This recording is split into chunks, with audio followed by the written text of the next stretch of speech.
Faceless ആണ്. ഇന്ന് എനിക്കൊരു അനുഭവം ഉണ്ടായി. ഞാൻ എയർപോർട്ടിലൊന്ന് പോകേണ്ടി വന്നു.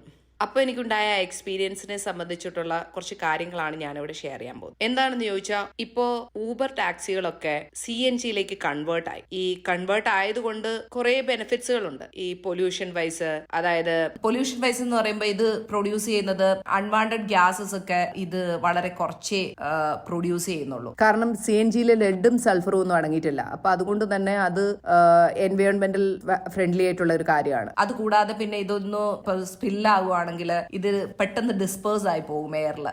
പെട്രോളോ ഡീസലോ പോലെയല്ല, ഇത് പെട്ടെന്ന് ഡിസ്പേഴ്സ് ആയി പോകും. പിന്നെ സേഫ്റ്റിയുടെ കാര്യം പറയുകയാണെങ്കിൽ CNGക്ക് ഹൈ ഓട്ടോ ഇഗ്നിഷൻ താപനിലയാണുള്ളത്. അതുകൊണ്ട് ഇത് പെട്ടെന്ന് കത്താനുള്ള സാധ്യത ഭയങ്കര കുറവാണ്. എത്ര ചൂടുള്ള പ്രതലത്തിലാണെങ്കിലും ഇത് പെട്ടെന്ന് ആളി കത്തൂല. പിന്നെ കുറഞ്ഞ പ്രവർത്തന ചെലവാണ്. അതായത് നമ്മുടെ മറ്റുള്ള ഫ്യൂവൽ വാഹനങ്ങളെയൊക്കെ അപേക്ഷിച്ച് നോക്കുകയാണെങ്കിൽ ഇതിന്റെ ഓപ്പറേഷണൽ കോസ്റ്റ് ഭയങ്കര കുറവാണ്. ഓപ്പറേഷണൽ കോസ്റ്റ് കുറയുന്നു എന്ന് പറയാൻ കാരണം ആദ്യത്തെ തന്നെ റീസൺ ഇന്ധനക്ഷമത എന്നുള്ളതാണ്.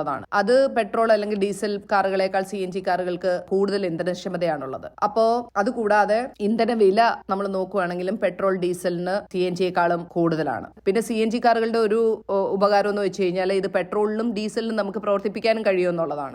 ഇതുകൊണ്ട് തന്നെ ഇതിന് ഈ വാഹനത്തിന്റെ ലോങ് റൺ, അതായത് ആയുസിന് നമുക്ക് ഗണ്യമായ ചെലവ് ലാഭിക്കാൻ പറ്റുന്നുണ്ട്. പിന്നെ ഇതിന്റെ വാഹനങ്ങളുടെ പണികൾ വരുമ്പോൾ വളരെ കുറച്ച് മെയിൻ്റനൻസേ ഇതിനാവശ്യമായിട്ട് വരുന്നുള്ളൂ. ശരിക്കും പറഞ്ഞാൽ ട്യൂൺ ആപ്പുകളും ഓയിൽ മാറ്റങ്ങളും ഒക്കെ കുറേ ഒരു ലോങ് റണ്ണിലാണ് വേണ്ടി വരുന്നത് ഇതിന്. പിന്നെ കുറേ സർക്കാരിന്റെ വക കുറേ ആനുകൂല്യങ്ങൾ കിട്ടുന്നുണ്ട് ഇതിന്. കാരണം പല ഗവൺമെന്റുകളും CNG കാർ ഉടമകളെ ഭയങ്കരമായിട്ട് പ്രൊമോട്ട് ചെയ്യുന്നുണ്ട്, സബ്സിഡി ഒക്കെ കൊടുത്തിട്ട്. പിന്നെ CNG ക്രാങ്കേഴ്സ് ഓയിലിനെ പൊല്യൂട്ട് ആക്കുന്നില്ല, അതുപോലെ തന്നെ നേർപ്പിക്കുകയും ചെയ്യുന്നില്ല. അതുകൊണ്ട് തന്നെ ഈ ലൂബ്രിക്കേറ്റിംഗ് ഓയിലുകളുടെ ആയുസ് ഭയങ്കരമായിട്ട് കൂട്ടുന്നുണ്ട്. അതുകൊണ്ട് തന്നെ അത് മാറ്റേണ്ടി വരുന്ന ടൈമും നമുക്ക് നീട്ടി കിട്ടുന്നുണ്ട്. രണ്ടാമത്തെ കാര്യം എന്ന് പറയുന്നത് സേഫ് ഫ്യൂവൽ ആണ്. സേഫ് ഫ്യൂവൽ എന്ന് പറഞ്ഞു കഴിഞ്ഞാൽ ലൈറ്റർ ദാൻ എയർ ആണ്. സോ ഒരു ലീക്ക് ഉണ്ടായാൽ തന്നെ അത് എയറിൽ തന്നെ ഡിസ്പോസ് ആയി പോവുകയുള്ളൂ. പിന്നെ ഇതിന്റെ ഏറ്റവും വലിയ ബെനിഫിറ്റ് എന്ന് പറയുന്നത് പെട്രോൾ ഡീസൽ കാറുകളെ അപേക്ഷിച്ച് CNG കാറുകൾക്ക് പൊതുവെ മികച്ച മൈലേജ് കിട്ടുന്നുണ്ട്. അതായത് CNG കാറുകൾക്ക് ഒരു കിലോഗ്രാമിന് ശരാശരി ഒരു 25 to 30 കിലോമീറ്റർ മൈലേജ് ഉണ്ട്. പെട്രോൾ ഡീസൽ കാറുകൾക്ക് ലിറ്ററിന് ശരാശരി 15-17 കിലോമീറ്റർ മൈലേജ് കിട്ടാറുള്ളൂ. പിന്നെ ഇതിന്റെ കുറച്ച് പ്രോബ്ലംസ് എന്ന് പറഞ്ഞാൽ ഇതിന്റെ ഫ്യൂവൽ അവൈലബിലിറ്റി എന്ന് പറയുന്നത് limited number of CNG refilling സ്റ്റേഷൻസേ ഇപ്പോൾ അവൈലബിൾ ആയിട്ടുള്ളൂ. പിന്നെ അതുപോലെ ലൈഫ് എക്സ്പെക്ടൻസി എന്ന് പറയുന്നത് ശരിക്കും ഡീസലിന്റെ അത്രയും എത്തുന്നില്ല. അതായത് പെട്രോളിന്റെ ഒക്കെ ലെവലിലുള്ള ലൈഫ് എക്സ്പെക്ടൻസിയെ CNGക്ക് ഉള്ളൂ. പെർഫോമൻസ് വൈസ് പറയുകയാണെങ്കിൽ എനിക്ക് തോന്നുന്നു ഗുഡ് പെർഫോമൻസ് ശരിക്കും കിട്ടുന്നത് നമ്മുടെ പെട്രോളിനാണ്. കാരണം ബെറ്റർ പിക്കപ്പും ഒക്കെ CNGനേക്കാളും ഡീസലിനേക്കാളും കൂടുതലുള്ളത് പെട്രോളിനാണ്. ഇത് ശരിക്കും പറയുമ്പോൾ ലോവർ പവർ ജനറേഷൻ ഒക്കെയാണ് പെട്രോളിനെ ഡീസലിനെ അപേക്ഷിച്ച് നോക്കുകയാണെങ്കിൽ CNGക്ക് ഉള്ളത്. കംഫോർട്ട് നമ്മുടെ സെയിം ഇത് തന്നെയാണ്. അതായത് പെട്രോൾ എഞ്ചിൻസിന് ഒക്കെ കിട്ടുന്ന പോലത്തെ തന്നെ കംഫോർട്ട് തന്നെയാണ് ഈ CNG വെഹിക്കിളിനും കിട്ടുന്നത്. ഇവിടെ ഏറ്റവും ഇമ്പോർട്ടന്റ് ആയിട്ട്, അതായത് ഞാനിപ്പോ സംസാരിക്കാനുണ്ടായ റീസൺ എന്ന് പറയുന്നത് ഇതിന്റെ ബൂട്ട് സ്പേസിനെ കുറിച്ചാണ്. പെട്രോളിന് ആംബിൾ ആയിട്ടുള്ള ബൂട്ട് സ്പേസ് ഉണ്ട്, അതുപോലെ തന്നെ ഡീസലിന് അതുണ്ട്. നേരെ തിരിച്ച് CNGക്ക് ഈ ബൂട്ട് സ്പേസ് ഭയങ്കര കുറവാണ്. ഈ CNG ടാങ്ക് എന്ന് പറയുന്നത് ബൂട്ടിലാണ് ഇൻസ്റ്റാൾ ചെയ്യുന്നത്. അപ്പോ ഇത് ഭയങ്കരമായിട്ട് സ്ഥലം CNG സിലിണ്ടർ കൺസ്യൂം ചെയ്യുന്നുണ്ട്. ഈ ബൂട്ട് സ്പേസിന്റെ പകുതി ഭാഗവും CNG സിലിണ്ടർ കൺസ്യൂം ചെയ്തുകൊണ്ട് പോകുന്നുണ്ട്. അതാണ് നമുക്ക് പ്രോബ്ലമാറ്റിക് ആയിട്ട് വരുന്നത്. അതായത് നമ്മളൊരു ടാക്സി വണ്ടി വിളിക്കുമ്പോൾ നമുക്ക് പ്രോബ്ലമാറ്റിക് ആയിട്ട് വരുന്ന ഒരു കാര്യം ഇതാണ്. എയർപോർട്ടിൽ നിന്നോ എന്തെങ്കിലും വിളിച്ചു കഴിഞ്ഞാൽ നമ്മുടെ പ്രോബ്ലം CNG വെഹിക്കിൾ ആണ് വരുന്നതെങ്കിൽ, എനിക്ക് തോന്നുന്നു ഒട്ടുമിക്ക വെഹിക്കിളും ഇപ്പോൾ CNG ആക്കിയിട്ടുണ്ട്. അപ്പൊ CNG വെഹിക്കിൾ ആണ് വരുന്നതെങ്കിൽ നമ്മൾ എയർപോർട്ടിൽ നിന്ന് സാധനങ്ങളുമായിട്ട് വരുമ്പോൾ നമുക്കിത് വെക്കാനുള്ള അതിനുള്ള ബൂട്ട് സ്പേസ് ഇതിനകത്തുണ്ടായിരിക്കില്ല. വരുന്ന യാത്രക്കാരെ മാത്രം കയറ്റിയിട്ട് വണ്ടി പോകുന്ന അവസ്ഥ ഉണ്ടാവേണ്ടി വരും. പിന്നെ ഈ CNG കിറ്റ് നമ്മളുടെ വണ്ടിയിൽ സ്ഥാപിക്കണമെങ്കിൽ അതിന് നല്ല ചെലവുണ്ട്.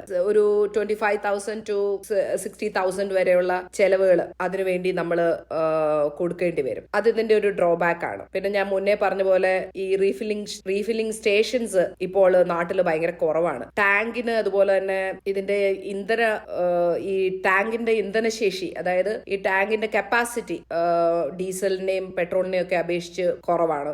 CNG ടാങ്ക് വെക്കുമ്പോൾ കാറിന്റെ ഭാരം ഭയങ്കരമായിട്ട് വർദ്ധിക്കുന്നുണ്ട്. കാരണം ഈ ടാങ്കിന് തന്നെ ഭാരമുണ്ട്. ഇതിന്റെ കാറിന്റെ പെർഫോമൻസിനെ ബാധിക്കുന്ന ഒരു കാര്യമാണ്. ഇപ്പം നല്ല ലഗേജ് ഒക്കെ ആയിട്ട് ഒരു വെക്കേഷൻ ഡ്രൈവ് പോവുകയാണെങ്കിൽ CNGയിൽ നമുക്ക് ഉറപ്പായിട്ടും പോകാൻ പറ്റുകയില്ല. കാരണം ബൂട്ട് സ്പേസ് മൊത്തം CNGയുടെ ടാങ്ക് എടുത്തിട്ടുണ്ടാവും. പിന്നെ നമ്മൾക്ക് ചെയ്യാൻ പറ്റുന്ന ഒരു കാര്യം, ഈ ബൂട്ട് സ്പേസ് നമുക്ക് പോകുന്ന സ്ഥിതിക്ക് ഒരു കാരിയർ എക്സ്ട്രാ നമ്മൾ കാറിന് ഫിറ്റ് ചെയ്യുക എന്നുള്ളതാണ് അടുത്തൊരു സൊല്യൂഷൻ. അത് നമ്മളിപ്പോ ഒരു വീട്ടിലേക്ക് ഒരു കാറൊക്കെ മേടിക്കുമ്പോൾ കാരിയർ ഒക്കെ ഫിറ്റ് ചെയ്ത് അതിന്റെ മുകളിൽ ലഗേജ് വെച്ച് പോവുക എന്ന് പറയുന്നത് അതത്ര സുഖമുള്ള കാര്യമല്ലാത്തത് കൊണ്ട് അത് നമുക്ക് സാധിക്കത്തില്ല. ഇനി ഞാൻ ചില കണക്കുകൾ പറയാം. ഇപ്പൊ ഞാൻ ഈ വീഡിയോ ചെയ്യുന്ന സമയത്ത്, അതായത് ഇപ്പോഴത്തെ റേറ്റ് CNGയുടേത് 86.50 പെർ kg. ഒരു kg വെച്ചിട്ട് ഒരു ആവറേജ് ഒരു ടാക്സിക്ക് മൈലേജ് കിട്ടുന്നത് 25 to 30 ആണ്. അപ്പൊ ഈ കണക്ക് പ്രകാരം ഒരു CNG ഡ്രൈവർക്ക് 10 കിലോയ്ക്ക് CNG റീഫിൽ ചെയ്താൽ അയാൾക്കൊരു 250 to 300 കിലോമീറ്റർ വരെ പെർ ഡേ ഓടാൻ പറ്റും. ഒരു 10 കിലോ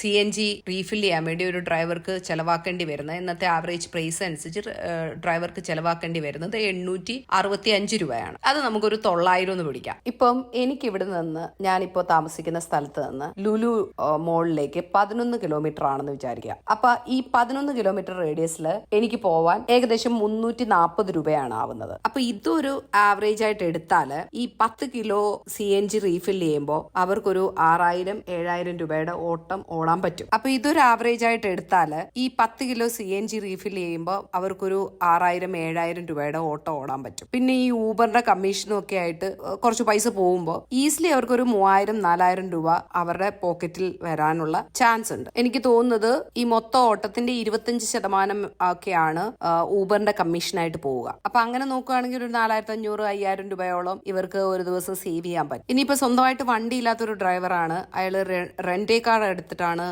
ഓടിക്കുന്നതെങ്കിൽ ഒരു 800 to 1000 ആണ് CNG കാറുകളുടെ റെന്റ് വരിക. പിന്നെ CNGയുടെ പ്രൈസ് വരുന്നത് 800 സംതിങ്. അപ്പോൾ മൊത്തത്തിൽ ഒരു എക്സ്പെൻസ് പറയുകയാണെങ്കിൽ ഒരു 2000 രൂപയോളം ആയിരിക്കും അവരുടെ എക്സ്പെൻസ് ആയിട്ട് വരിക. അപ്പോഴും ഒരു ഏകദേശം 3000 രൂപയോളം അവർക്ക് സേവ് ചെയ്യാൻ പറ്റും. അപ്പൊ എങ്ങനെ നോക്കിയാലും ഊബർ ഡ്രൈവേഴ്സിന് അല്ലെങ്കിൽ ഊബർ ഓണേഴ്സിന് ഈ CNG വണ്ടികൾ നല്ല ലാഭമുള്ള പരിപാടിയാണ്. പക്ഷെ നമ്മള് കസ്റ്റമേഴ്സിന് അത് അത്ര നല്ല ലാഭമുള്ള പരിപാടിയല്ല. ഞാൻ ഇതിനെ കുറിച്ചെല്ലാം പറയാൻ കാരണം, ഞാൻ മുന്നേ പറഞ്ഞല്ലോ എനിക്കുണ്ടായ ഒരു എക്സ്പീരിയൻസ് ആണ്. അപ്പോ CNG ഉപയോഗിക്കുന്നതുകൊണ്ട് ക്യാബ് ഡ്രൈവർമാർക്ക് ലാഭം ഉണ്ടാവുന്നുണ്ട്, പിന്നെ പാരിസ്ഥിതിക നേട്ടങ്ങൾ ഉണ്ടാവുന്നുണ്ട്. ഇതൊക്കെ ആണെങ്കിലും നമ്മള് കുറച്ച് ലഗേജും ഒക്കെ ആയിട്ട് 2-3 പേര് യാത്ര ചെയ്യുകയാണെങ്കിൽ ഇത് വല്ലാത്തൊരു തൊല്ലയായി മാറും. കാരണം എന്താന്ന് ചോദിച്ചു കഴിഞ്ഞാൽ, ഞാൻ ഒരു ദിവസം എന്റെ പേരൻസുമായിട്ട് എയർപോർട്ടിൽ നിന്ന് ക്യാബ് വിളിക്കുകയാണ്. എനിക്ക് 2 ലഗേജ് ഉണ്ട്. ഈ വിളിക്കുന്ന സമയത്ത് ആദ്യമേ ഊബർഗോ ആണ് ഞാൻ ബുക്ക് ചെയ്യുന്നത്. അതിൽ വാഗണാർ ആയിരുന്നു ഉണ്ടായിരുന്നത്. യൂഷ്വലി എനിക്കിത്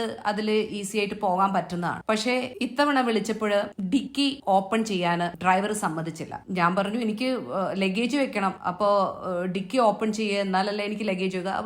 അത് പറ്റില്ല, അത് സ്പേസ് ഇല്ല, അത് ഡിക്കി നിങ്ങൾ ലഗേജ് ഫ്രണ്ടിൽ തന്നെ വെച്ചോളാം. അപ്പൊ എന്റെ കൂടെയുള്ളത് എന്റെ പേരൻസ് ആണ്. അപ്പൊ അവരുടെ മടിയിൽ ഇത്രയും വലിയ പെട്ടിയൊന്നും വെക്കാൻ പറ്റില്ല. അപ്പൊ അങ്ങനെ ഞാൻ അത് അവരോട് പറഞ്ഞു, നിങ്ങൾ ഒരു കാര്യം ചെയ്യേ, ഞാനിത് ക്യാൻസൽ ചെയ്യാണ്, നിങ്ങളും ക്യാൻസൽ ചെയ്തു. എന്തുകൊണ്ടോ അത് മാറ്റി. അതിനുശേഷം ഞാൻ വീണ്ടും ഊബറിന്റെ പ്രീമിയം ബുക്ക് ചെയ്തു. പ്രീമിയം ബുക്ക് ചെയ്തപ്പം ഇതുപോലെ സ്വിഫ്റ്റ് ഡിസയർ കാറാണ് വന്നത്. ഇതിനും ഈ സെയിം അവസ്ഥ തന്നെയാണ്. കാരണം ഇതിന്റെ ഡിക്കി അവർ തുറക്കാൻ സമ്മതിച്ചു. പക്ഷെ പ്രശ്നം എന്താണെന്ന് ചോദിച്ചു കഴിഞ്ഞാൽ പകുതിയിലധികം ഭാഗവും ഇതിന്റെ CNGയുടെ ടാങ്കാണ്. അപ്പോ ഇതേ അവസ്ഥ തന്നെയാണ്, മുന്നിൽ പെട്ടി വെക്കണം. അങ്ങനെ ഞാൻ അതും ക്യാൻസൽ ചെയ്തു.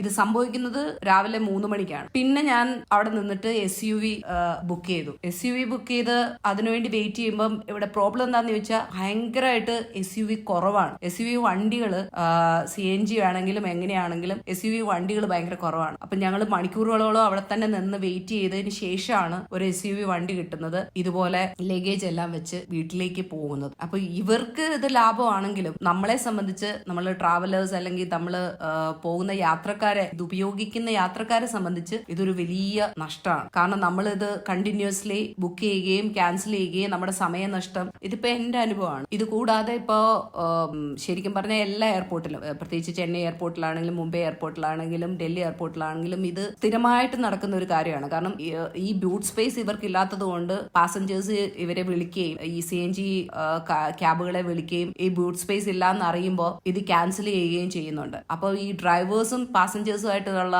കുറെ ഡിസ്പ്യൂട്ടുകൾ അവിടെ നടക്കുന്നുണ്ട്. പിന്നെ ഈ വണ്ടി വരുമ്പോഴുള്ള ട്രാഫിക് അവിടെ ഭയങ്കരമായിട്ട് കൂടുന്നുണ്ട്. ക്യാൻസലേഷൻ കാരണം തിരിച്ചു പോകുന്നതും വരുന്നതും ഒക്കെ ആയിട്ടുള്ള കുറെ വണ്ടികളുടെ ട്രാഫിക് പ്രശ്നങ്ങള്. അപ്പൊ ഇത് ഒഴിവാക്കാൻ വേണ്ടി ശരിക്കും ഈ ആപ്പില് എന്തെങ്കിലും മാറ്റങ്ങളാണ് വരുത്താൻ. ശരിക്കും പറഞ്ഞാല് മണിക്കൂറുകൾ ഇതിനു വേണ്ടി നമ്മൾ ചെലവഴിക്കേണ്ടി വരികയാണ്. എയർപോർട്ടിലാണെങ്കിലും അല്ലാത്ത സ്പേസിലൊക്കെ ആണെങ്കിലും ഈ ലഗേജ് ഒക്കെ നമ്മുടെ കൂടെ ഉണ്ടെങ്കിൽ നമ്മൾ കുറേ ടൈം സ്പെൻഡ് ചെയ്യേണ്ടി വരികയാണ്. ചിലപ്പം എയർലി മോർണിംഗ് ഒക്കെ ആണെങ്കിൽ മിക്കപ്പോഴും ഇത് ഇങ്ങനെ ക്യാൻസലേഷൻ മൂലം നമുക്ക് നമ്മുടെ സ്ഥലങ്ങളിൽ എത്തിപ്പെടാൻ പറ്റുകയില്ല. അങ്ങനെയൊക്കെ കുറെ പ്രശ്നങ്ങൾ ഉണ്ടാകുന്നുണ്ട്. അപ്പൊ ഇതിനുള്ള ഒരു സൊല്യൂഷൻ എന്ന് പറയുന്നത് ശരിക്കും പറഞ്ഞാൽ ഈ ആപ്പിൽ തന്നെ, ഊബർ ആണെങ്കിലും ഓല ആണെങ്കിലും ഈ ആപ്പിൽ തന്നെ നമുക്ക് CNG ആണ് അല്ലെങ്കിൽ നോൺ CNG വെഹിക്കിള് ചൂസ് ചെയ്യാൻ, കസ്റ്റമേഴ്സിന് ചൂസ് ചെയ്യാനുള്ള ഒരു ഓപ്ഷൻ ഉണ്ടായിരിക്കണം.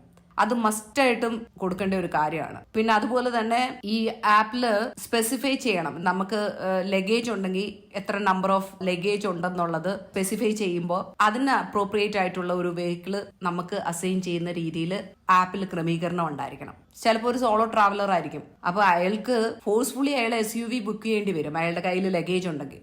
കാരണം ഈ ട്രങ്കിൽ സ്പേസ് ഇല്ലാത്തത് കൊണ്ട് ഇങ്ങനൊരു സിറ്റുവേഷനൊക്കെ എറൈസ് ആവുന്നുണ്ട്.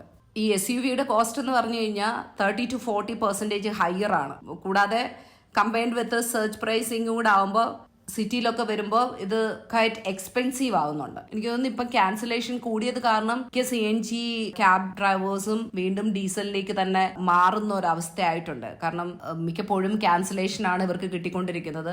അതുകൊണ്ട് എത്ര ലാഭം ഉണ്ടാക്കിയിട്ടും ഈ ക്യാൻസലേഷൻ വരുന്നത് കൊണ്ട് അവർക്ക് ഡീസൽ തന്നെ എടുക്കേണ്ട അവസ്ഥയും വരുന്നുണ്ട്. അതുകൊണ്ട് ഈ ഊബർ അല്ലെങ്കിൽ ഓല ആപ്പുകൾ ഇതിനകത്ത് എന്തെങ്കിലും മാറ്റം വരുത്തണം. അല്ലെങ്കിൽ പാസഞ്ചേഴ്സും ബുദ്ധിമുട്ടുന്നുണ്ട്, അതുപോലെ തന്നെ ക്യാബ് ഡ്രൈവേഴ്സും CNG ക്യാബ് ഡ്രൈവേഴ്സും ഇതുകൊണ്ട് ബുദ്ധിമുട്ട് അനുഭവിക്കുന്നുണ്ട്. ബൈ. എന്റെ ജിംനാസ്റ്റിക് ഭഗവാൻ എന്നെ കാത്തുകൊള്ളണമേ.